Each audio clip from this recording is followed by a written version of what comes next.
Сәлеметсіздер ме? Егер салық төлеушінің бюджет алдында берешегі болмаса, мемлекеттік кірістер органы салық төлеушінің өтініші негізінде салықтың бюджетке төленген төлемдерді және өсімпұлдарды артық төленген сомаларын салық төлеушінің банк шотына қайтарылады.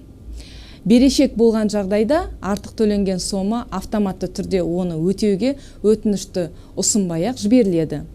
Есепке алғаннан кейін қалған сома салық төлеушіге қайтарылады.